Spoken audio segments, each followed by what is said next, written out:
kami mau tes dulu nih, Kak Siska. Coba kalau memang seorang muslim, lahir muslim. Muslim. Lahir muslim. Lahir Coba. Muslim. Lahir muslim. Coba kami mau tahu nih, coba bacaan-bacaan sholat. Karena itu tesnya orang muslim. Silakan. Al-Fatihah. Mm-mm. Bismillahirrahmanirrahim. Alhamdulillahirabbil alamin. Arrahmanirrahim. Maliki yaumiddin. Iyyaka na'budu wa iyyaka nasta'in. Ihdinas shiratal mustaqim. Shiratal ladzina an'amta 'alaihim ghairil maghdubi 'alaihim waladdallin. Amin. Itu muslim. Berarti orang tua itu udah Islam. Islam. Orang tua dua-duanya Islam. Islam, Bang. Oke. Berarti lahir secara Islam. Sekarang pun masih Islam. Masih. Oke, silakan. Apa gerangan Anda naik ke sini? Silakan. Itu kan ini apa temanya Muhammad contoh manusia berdosa. Mm-mm. Yesus contoh manusia tanpa dosa. Ya emang bener Abang. Nah pertanyaannya, kenapa Anda masih nekat ngikutin Muhammad? Karena dari kecil aku Islam. Nah, jadi begini, kebiasaan yang salah itu harus diganti, betul?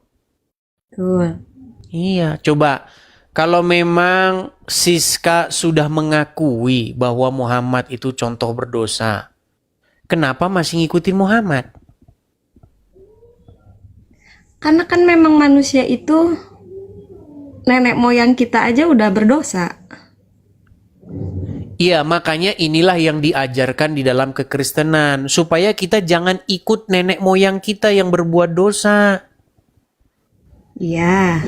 Begitu loh. Kita harus mengikuti suri tauladan, contoh manusia yang tidak berdosa. Karena Adam yang pertama itu contoh yang salah. Dia itu melaksanakan ketidaktaatan.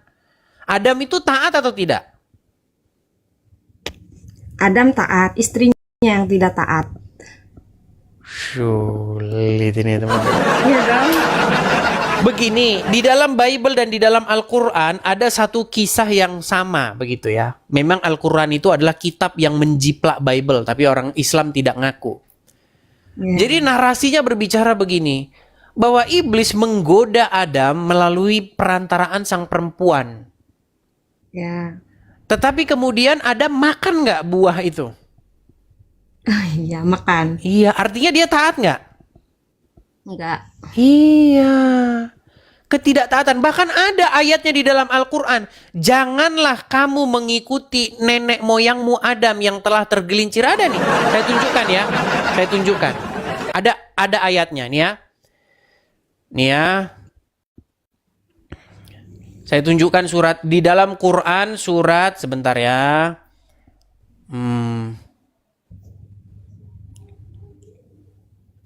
Sebentar ya, sabar ya.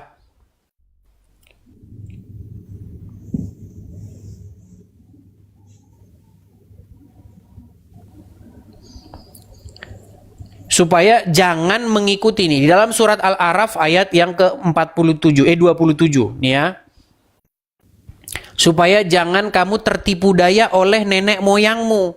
Nih, saya balikkan. Tertipu daya seperti nenek moyangmu. Maksudnya seperti bapakmu yaitu Adam nih. Perhatikan ya. Saya kasih tunjuk. Nih ya.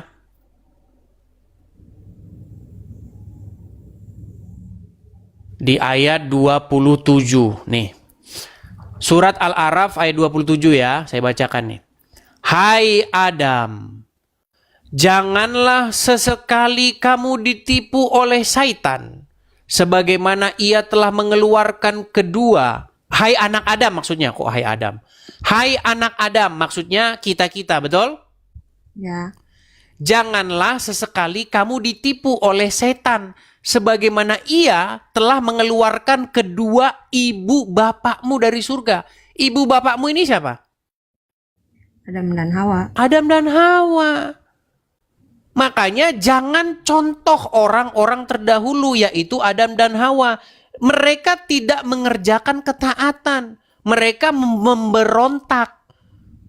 Mereka tidak patuh, tidak taat. Mereka patuh kepada iblis. Sedangkan Adam yang kedua, yaitu Yesus, dia taat sampai mati. Makanya Yesus sebagai sampel, sebagai contoh manusia yang harus kita jadikan suri tauladan. Apakah Muhammad pantas kita jadikan suri tauladan? Tidak, karena dia berbuat dosa. Nah, ini yang saya beritakan kepada umat muslim. Bagaimana? Mengapakah hatimu masih tertutup untuk mengikuti Yesus? Apakah karena Anda bangga dengan dosa? Ini sebenarnya aku lagi belajar, Bang. Iya, memang ini proses. Kan aku sering lihat abang gitu kan. Sinyal. Aku kan sering lihat abang, jadi aku ada banyak belajar gitu kan. Terus tapi aku masih ragu. Ragu-ragu. Karena aku Oke, gini. taunya Berarti yang sudah aku ada tahu, niatan ingin meninggalkan agama Islam? Yesus itu Ada, puji Tuhan ya, ada niatan dia. Ya, ada langkah yang baik. Oke, tapi yang membuat ragu apa? Yang membuat aku ragu itu karena yang aku tahu memang Yesus itu ada sebelum manusia sebelum manusia itu jatuh ke dalam dosa, yang aku tahu kayak gitu. Tapi tetap Yesus itu manusia suci gitu. Yang bilang Yesus bukan manusia siapa? Melek. Siska Situmeang. Di dalam Kristen, orang yang tidak mengakui bahwa Yesus manusia, dia sudah kena paham doketisme. Dia sudah kena paham gnostik. Yesus memang manusia di dalam Bible. Siapa bilang Yesus bukan manusia? Tetapi bukan hanya sekedar manusia biasa. Tiga Injil, Matius, Markus, Lukas, itu berbicara mengenai Yesus sebagai Sang Mesias, sebagai anak manusia. Bahkan berkali-kali Tuhan Yesus dalam dakwahnya mengatakan anak manusia, anak manusia, anak manusia. Hanya satu Injil yang berbicara Yesus dalam aspek keilahiannya. Saya akan menjelaskan posisi Yesus sebagai anak manusia, Yesus sebagai sang manusia. Ini yang saya bawa kepada Islam. Nanti ketika ilmunya sudah sampai, ketika sudah bisa makan makanan yang keras, baru saya ajarkan Yesus dalam perspektif Injil Yohanes. Dia sebagai sang firman yang menjadi manusia. Nah, saya melihat banyak orang-orang Kristen memberi orang Islam Injil Yohanes.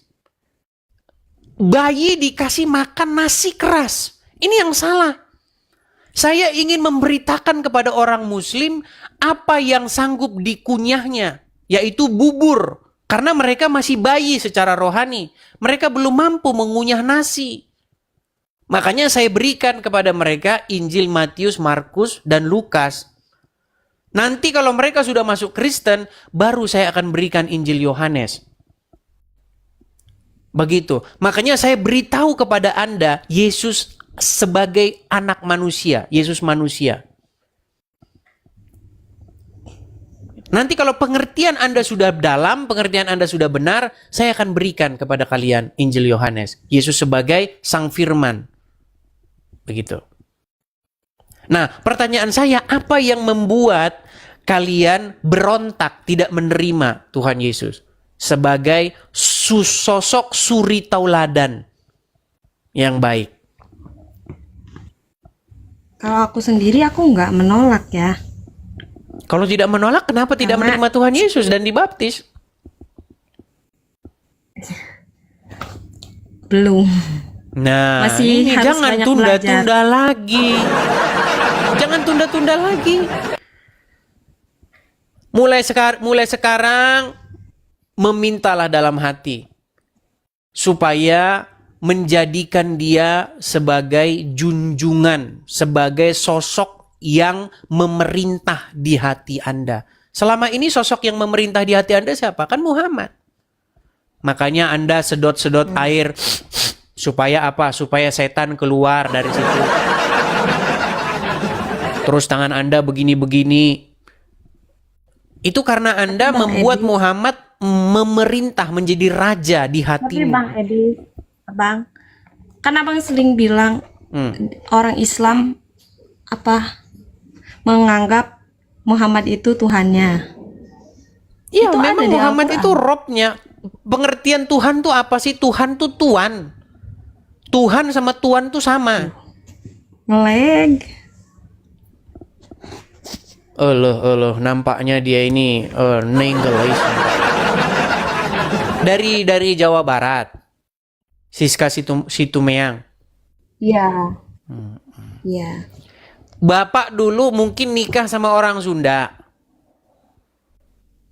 Enggak. Aku emang dikasih marga.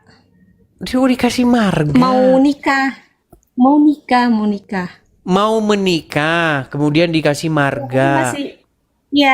Aku kan mau ikut. Cuman aku masih ragu gitu. Oh, ini ceritanya mau jadi Kristen. Iya. Ya kenapa ditunda-tunda? Gini loh, maksud Tuhan itu kan bahasa Indonesia, bener nggak? Benar. Al-Quran bukan bahasa Indonesia. Bible juga bukan bahasa Indonesia. Kata Tuhan itu diterjemahkan dari kata kurios atau rob, yang artinya adalah seseorang atau sesuatu yang punya atau memiliki otoritas. Begitu. Jadi harus menjadikan Yesus sebagai Tuan atau Tuhan. Sama itu. Itu kata yang sama. Di dalam bahasa aslinya. Cuman orang Indonesia sekarang sudah membedakan dua kata yang sama itu. Itu sama dengan tahu, itu sama sebenarnya. Bentar dulu Abang nge-lag nih. Oke, nge-lag lagi dia. Oke lah, baiklah. Enggak, dia muslimah. Tak muslimah betulan kan ya? Muslimah betulan. Oke, coba bacakan satu surat selain Maafkan ya Al-Fatihah. Abang, aku mau banyak belajar lagi. Oke, coba bacakan dulu satu surat selain Al-Fatihah. Coba. Sinyalnya Abang, maaf.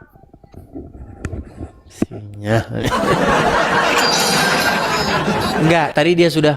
Atau bacakan niat sholat. Coba niat sholat. Sholat maghrib, sholat subuh, sholat apa aja coba. Usolli fardu maghribi. Salah saati